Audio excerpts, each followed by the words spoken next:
Hello guys, ഇതെൻ്റെ UK വന്നിട്ട് രണ്ടാമത്തെ വിഷുവാണ്. ആദ്യത്തെ വിഷു തന്നെ എനിക്ക് കണി ഞാൻ ഒരുക്കി, പക്ഷെ ഇത്രയും കാര്യമായിട്ടൊന്നും ഉണ്ടായിരുന്നില്ല. ഭയങ്കര ചെറുതായിട്ടായിരുന്നു കൃഷ്ണനും വിളക്കും എന്നൊക്കെ ചെറുതായിട്ട്. കണിയെന്നൊന്നും പറയാൻ പറ്റില്ല അതിന്.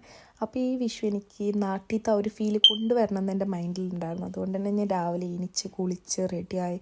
നാട്ടിൽ ഞാൻ ഗുരുവായൂരുകാരിയാണ്. ഗുരുവായൂർ അടുത്താണ് എൻ്റെ വീട്. അപ്പോൾ ഗുരുവായൂർ അമ്പലത്തിൽ അടുത്താകുമ്പോൾ നിങ്ങൾക്ക് ഊഹിക്കാമല്ലോ, അമ്പലത്തിൽ അത്രയ്ക്ക് നമുക്ക് ഇമ്പോർട്ടൻ്റ് ഒരു ഡേ ആണ്. സോ ഞാൻ അമ്പലത്തിൽ പോകണ പോലെ ഒരുങ്ങി ആ ഒരു വൈബായിരുന്നു. എന്നിട്ട് ഞാൻ കണി ഒരുക്കി എന്നെ കൊണ്ട് പറ്റണ പോലെ സാധനങ്ങളൊക്കെ വെച്ച് എൻ്റെ ചെറിയ കണ്ണനെയൊക്കെ വെച്ച് ഞാൻ ഒരു അടിപൊളി കണി ഒരുക്കി. ലൈക്ക് വിഷുവിൻ്റെ ആ ഡേ കണി കണ്ട് ഉണർന്ന് എൻ്റെ ഒരു വിശ്വാസം, എൻ്റെ ഒരു ഫാമിലിയുടെ ബിലീഫാണ്, ലൈക്ക് നമുക്ക് ആ ഒരു ഓൾ ഇയർ ആ ഒരു ബ്ലെസ്സിങ് കിട്ടും.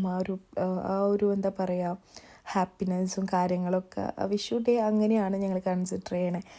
സോ എനിക്ക് ഭയങ്കര ഹാപ്പി ആയിരുന്നു. ഞാൻ വലിയ കാര്യമായിട്ട് വലിയ കണിയൊന്നുമല്ല, എന്നാലും എന്നെക്കൊണ്ട് പറ്റുന്ന പോലെ ഒരുക്കി അടിച്ച് പൊളിച്ച്